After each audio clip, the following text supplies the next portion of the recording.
आहे। भाजपनेही 6वा उमेदवार लढवायची तयारी दाखवलेली आहे। या वातावरणामध्ये छत्रपती संभाजीराजेंनाच का 6वी जागा दिली पाहिजे याबद्दल मी आपल्याला सांगणार आहे।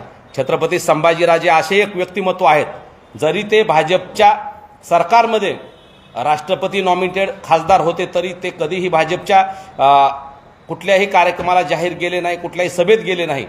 त्यांनी फक्त मराठा आणि 18 पगड जातीच्या लोकांसाठी सामाजिक लढा उभारला। कधीही त्यांनी राजकीय भूमिका घेतली नाही, कुठल्याही पक्षाला निवडणुकीत निवडून देण्याचं आव्हान कधीच केलं नाही। आणि मराठा समाजाचं आरक्षण असेल किंवा इतर सामाजिक प्रश्न आहेत, ओबीसीचं आरक्षण असेल किंवा अन्य बहुजन समाजाच्या 18 पगड जातीतल्या सर्व गोरगरिबांचे प्रश्न महाराजांनी राज्यसभेत मांडले। दिल्लीमध्ये शिवजयंती साजरी केली। रायगडावरती 6 जूनला दरवर्षी शिवराज्याभिषेक सोहळा राजे साजरा करत असतात आणि महाराष्ट्रातल्या वेगवेगळ्या चळवळीमध्ये राजेंचं स्थान हे अत्यंत वरच्या पातळीचं आहे। संभाजीराजेंनी खरं पाहता पक्ष, जात, भेद, पंथ यापेक्षा पुढे जाऊन एक महाराष्ट्रात एक चांगलं काम उभा केलेलं आहे। संभाजीराजे हे एक प्रगल्भ व्यक्तिमत्व आहेत, सर्वसमावेशक आहेत, बहुआयामी आहेत आणि ते कुठल्याही पक्षाचं नेतृत्व स्वीकारत नाहीत। हेच पोटसो या महाराष्ट्रातल्या सर्व राजकीय पक्षांमध्ये आहे असं म्हणावं लागेल। आम्ही निश्चितपणे या सर्व पक्षांना सांगू इच्छितो, संभाजीराजेंचा वापर तुम्ही तुमच्या पक्षाचं तुमचं महत्त्व वाढवण्यासाठी करणार असाल तर मराठा समाज, छावा संघटना आणि तमाम या महाराष्ट्रातले शिवभक्त तुमचा हा जो काही डाव आहे तो उधळून लावल्याशिवाय राहणार नाही। विशेषतः महाविकास आघाडीच्या बाबतीत बोलत असताना भाजपने मागचे 6 वर्ष राष्ट्रपती नॉमिनेटेड दिल्या असल्यामुळे त्यांच्याबद्दल जास्त आता बोलणार नाही, परंतु महाविकास आघाडीकडनं राजेंनी अपेक्षा व्यक्त केली की मला 6वी जागा द्या। कोणत्याही एका पक्षाची ती जागा नसताना राजेंना हे पक्ष आपापल्या, विशेषतः शिवसेना त्यांच्या पक्षात घेऊन त्यांना शिवबंधन बांधण्याची आट घालत आहेत किंवा जे संजय राऊत आहेत, जे नेहमी महाराष्ट्राच्या राजकारणामध्ये वादग्रस्त व्यक्तिमत्व म्हणून त्यांच्याकडे पाहिलं जातं, वेगवेगळे वाद ते ओढून घेत असतात। अनेक पत्रकार परिषदांमधून त्यांनी भडवा किंवा अशा अनेक जे शब्द मी इथं उच्चारूही शकत नाही असे शब्द त्यांनी उच्चारलेले आहेत आणि त्यांनी राजेंबद्दल सुद्धा काही चुकीचं केलेलं आहे। म्हणून संजय राऊतांच्या या भूमिकेचा राष्ट्रीय छावा संघटना आणि मराठा समाज जाहीरपणे निषेध करतोय। त्यांना ही भाषा शोभत नाही। ज्या शिवसेनेनं शिवाजी महाराजांचं नाव घेऊन आत्तापर्यंत आपला पक्ष वाढवला, महाराष्ट्रात अनेक वेळा शिवाजी महाराजांचं नाव घेऊन त्यांनी जय भवानी आणि जय शिवाजीचं असं नामकरण या घोषणा देऊन स्वतःचं राजकारण केलं, स्वतःचा पक्ष वाढवला।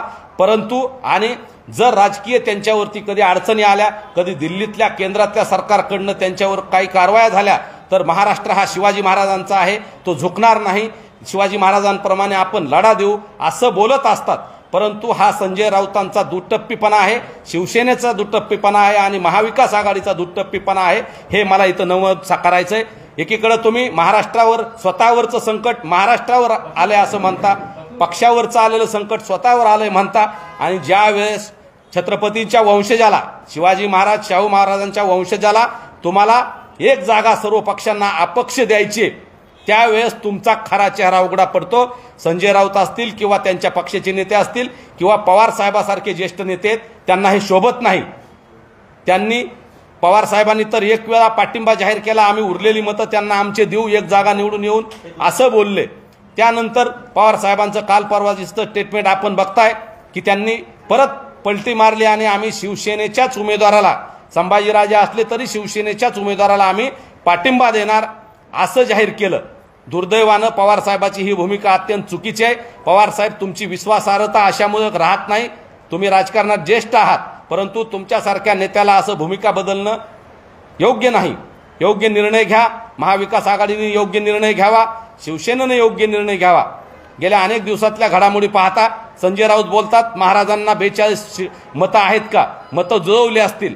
संजय राऊतांना आणि शिवसेनेला, महाविकास आघाडीला आणि सर्वपक्षीय राज्यकर्त्यांना मी सांगू इच्छितो, तमाम महाराष्ट्रातल्या शिवभक्तांच्या वतीनं, मराठा आणि 18 पगड जातीच्या सगळ्या मावळ्यांच्या वतीनं सांगतोय, तुमचे जे 50-60 आमदार आलेत आणि जे खासदार आलेत ते शिवाजी महाराजांमुळे आलेत, एवढं ध्यानात ठेवा।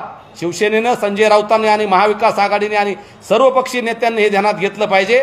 तुम्ही फक्त शिवाजी महाराजांचा राजकारणासाठी वापर करणार असाल तुमचं महत्त्व वाढवण्यासाठी तुम्ही शिवाजी महाराज, शाहू महाराज आणि फुले शाहू आंबेडकरांचा महाराष्ट्राचा वापर करणार असाल तर कदापि मराठा समाज, राष्ट्रीय छावा संघटना आणि 18 पगड जातीतले सर्व शिवभक्त हा प्रयत्न हाणून पाडतील। आम्ही या महाविकास आघाडीला आणि सर्वपक्षीय राज्यकर्त्यांना 2 दिवसाचा अल्टिमेटम देतोय। 2 दिवसाचा अल्टिमेटम आज आणि उद्या आम्ही बघणार आहोत। हे जर संभाजीराजेंना अपक्ष पाठिंबा देणार असतील तर ठीक आहे। कदाचित संभाजीराजेंची, महाराजांची भूमिका वेगळी असेल। ते अत्यंत सोज्वळ आहेत, प्रामाणिक आहेत, भोळे व्यक्तिमत्व आहेत। संभाजीराजेंची ही भूमिका नाही, ही आमची राष्ट्रीय छावा संघटनेची, मराठा संघटनांची आणि मराठा समाजाची भूमिका आहे। आम्ही त्या वतीने बोलतोय की राजेंना जर यांनी असा खिंडीत पकडायचा प्रयत्न केला तर आम्ही 2 दिवस वाट बघू। तिसऱ्या दिवशी म्हणजे परवा दिवशी आम्ही डायरेक्ट मातोश्रीवर न जाता शासकीय निवासस्थान जे वर्षा आहे, मुख्यमंत्र्यांचं वर्षा निवासस्थान असेल, अजित पवारांचं ते उपमुख्यमंत्र्यांचं निवासस्थान असेल आणि काँग्रेसचे बाळासाहेब थोरात आहेत त्यांचं जे निवासस्थान आहे त्या निवासस्थानावर आम्ही चाल करून जाणार आहोत। त्यांना शिवाजी महाराजांच्या आणि शाहू महाराजांचा तुम्ही फक्त राजकारणासाठी वापर करत आहात आणि त्यांच्या वंशजाला जर आज तुम्हाला फक्त काहीतरी द्यायची वेळ आली त्यावेळा फक्त काही मतं द्यायचेत, ते सुद्धा देताना तुम्ही मनाचा कोतेपणा ठेवताय, तुम्ही मनात आकस ठेवताय, तुम्ही मनात एक राजेंबद्दल, संभाजीराजेबद्दल आणि संपूर्ण शिवाजी महाराज आणि त्यांच्या सर्व वंशजाबद्दलचा तुमचा कुत्सितपणाचा दृष्टिकोन समोर येतोय। याचा जाब विचारण्यासाठी संबंध मराठा समाज, छावा संघटने, सर्व कार्यकर्ते आम्ही या तिन्ही नेत्यांच्या घरावरती, शासकीय निवासस्थानावरती चाल करून जाणार आहोत।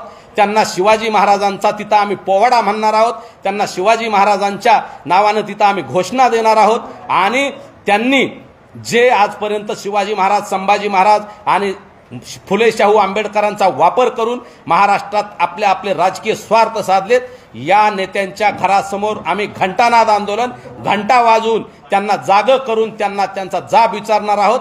त्यांची जी भूमिका आहे ती कशी दुटप्पी आहे हे संपूर्ण महाराष्ट्रासमोर, देशासमोर आणि या सर्व समाजासमोर आणणार आहोत। निश्चितपणे आम्ही 2 दिवसाचा यांना पुन्हा विनंती करतोय।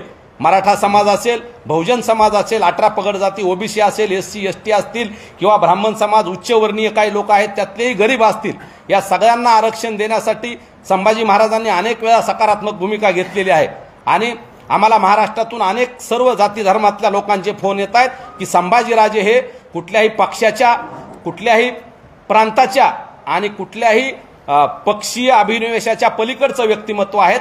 त्यांनी दिल्लीमध्ये शिवजयंतीच्या माध्यमातून हे दाखवून दिले आहे।